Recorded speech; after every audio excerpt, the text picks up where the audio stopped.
Hello, I'm your host, Ricky Saillas. We begin this edition of Your City in 5 with some great news.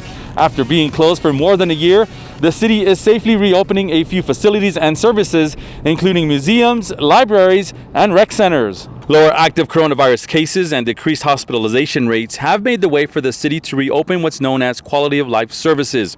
City staff are working hard preparing facilities with health and safety protocols.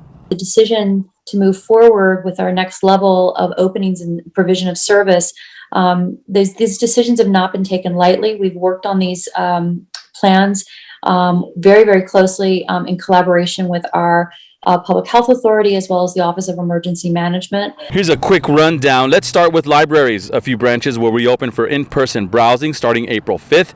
Visitors can only check out books but can't read, lounge, or stay in the library. Computer services will remain off limits, but curbside service will remain in place. To Parks and Recreation, a few rec centers will reopen April 17th. All of the city's spray parks, including the one inside the zoo and San Jacinto Plaza, will open on April 17th. Indoor pools will reopen on May 1st. Outdoor pools will reopen Memorial Day weekend. The long-awaited water parks will open for the first time during the summer, with Camp Cohen in Northeast El Paso opening first on Memorial Day weekend.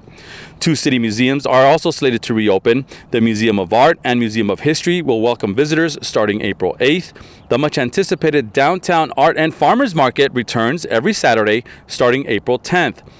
Some more attractions at the El Paso Zoo will also be available in April as well. Municipal Court is returning to in-person court hearings starting April 5th.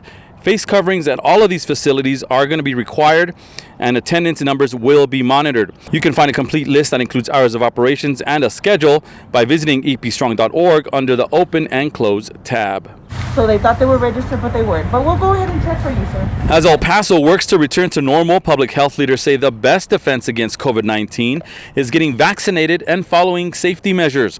The city continues receiving vaccines every week. Now the push is to get more people registered for that vaccine. The COVID-19 Education Task Force has expanded outreach efforts by visiting senior centers, grocery stores, and making house visits to get more people registered and answer any COVID-19 questions. The team will soon visit places of worship.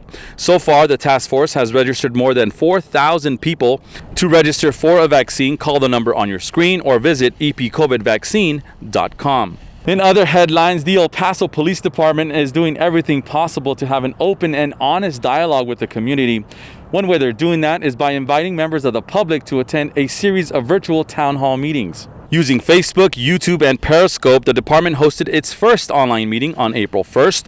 The interactive meetings are set for different parts of town, focusing on neighborhood crime, police services, and a question and answer session. Future meeting dates will be posted on the El Paso Police Department Facebook page. You can get emergency alerts straight to your phone or via email by registering to the El Paso Emergency Alert System. The city and county use alerts to notify residents about severe weather, evacuations, health alerts, or community emergencies. To register, visit readyelpaso.org. With the weather getting nicer, more people are starting to venture out, but TxStat is reminding drivers and pedestrians to look out for each other. If you run over somebody, it's usually because you were driving too fast. They've launched a new bilingual campaign that involves impactful images of people with tire marks on their faces. The vivid displays are featured on billboards reminding everyone pedestrians can't be fixed in a body shop. Siempre esté alerta. State officials say pedestrian deaths continue to rise. In El Paso in 2009, there were 209 traffic crashes involving pedestrians, resulting in 28 fatalities.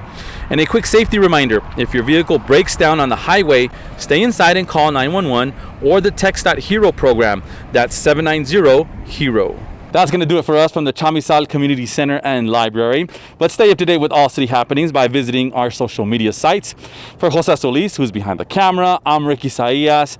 Stay safe, be good to each other, and continue wearing your mask. We'll see you next time on Your City in 5.